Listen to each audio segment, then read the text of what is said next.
एक बार बुद्ध एक गांव से गुजर रहे थे। उस गांव के लोग उन्हें पसंद नहीं करते थे। उन लोगों ने बुद्ध को घेर लिया और उन्हें बुरा भला कहने लगे। गांव वालों का सरदार सबसे ज़्यादा नाराज था। वह तो बुद्ध को गालियाँ ही देने लगा और बुद्ध इस सबसे बेपरवाह मंद मंद मुस्कुराते रहे। सरदार काफ़ी देर तक बुद्ध को गालियाँ देता रहा, लेकिन कुछ ही देर में उसका मुंह सूखने लगा, जिससे वह चुप हो गया। यह देखकर बुद्ध बोले, अगर तुम्हारी बातें समाप्त हो गई हो तो मैं आगे बढ़ूं? मुझे आगे वाले गांव में जाना है, वहां के लोग मेरी प्रतीक्षा कर रहे होंगे। यह देखकर गांव का एक व्यक्ति बोला, हम लोग तुम्हारा अपमान कर रहे हैं, तुम्हें गालियां दे रहे हैं, लेकिन तुम इसका जवाब देने के बजाय मुस्कुरा रहे हो।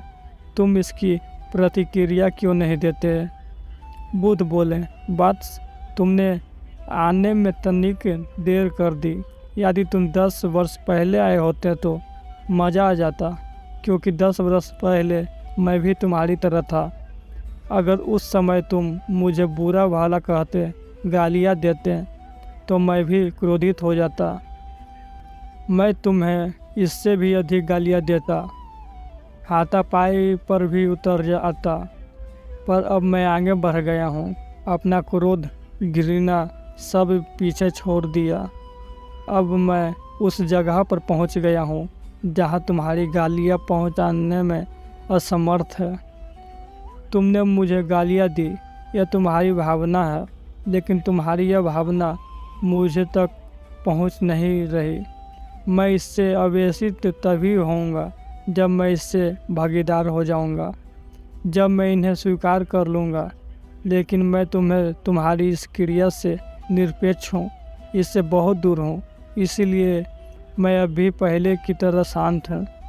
यह सुनकर सरदार बोला, अरे ऐसे कैसे?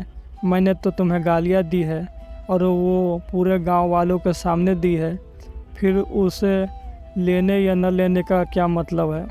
बुद्ध बोले, बात कल मैं एक गांव में गया था, वहाँ के लोगों ने मेरा प्रवचन सुना, वे बहुत प्रसन्न हुए।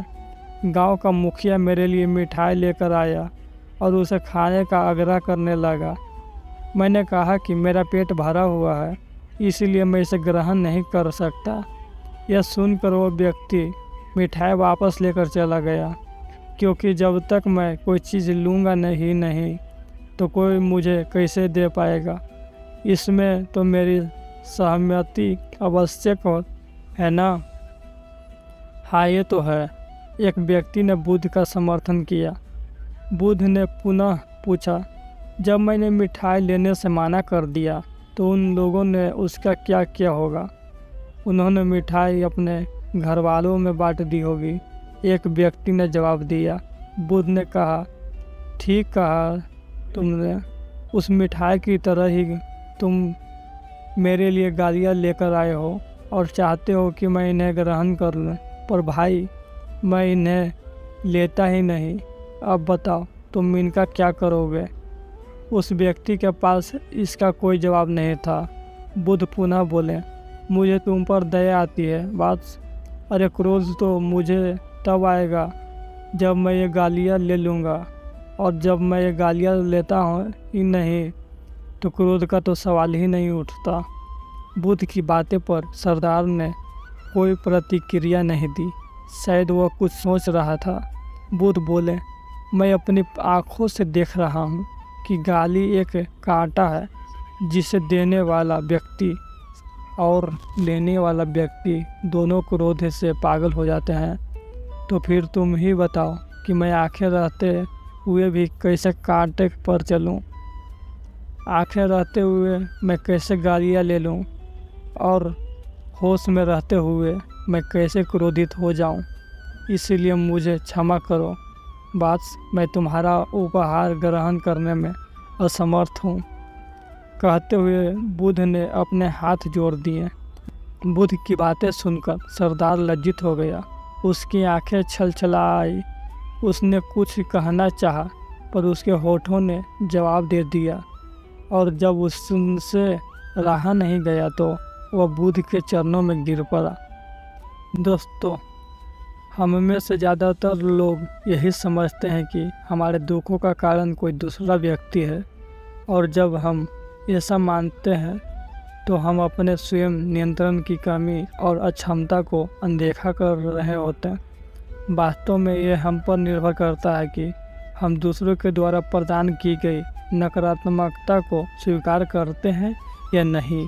अगर हम नकारात्मकता को स्वीकार करते हैं तो हम अपने पैरों पर कुल्हाड़ी मारते हैं, और जब हम उसे स्वीकार कर देते हैं तो घृणा, क्रोध, हिंसा हर किसी से मुक्त हो जाते हैं। तो दोस्तों, ये कहानी आपको ज़रूर पसंद आई होगी। अगर पसंद आ गई होगी तो इस वीडियो को लाइक करें ताकि मैं और भी आगे वीडियो बना सकूं।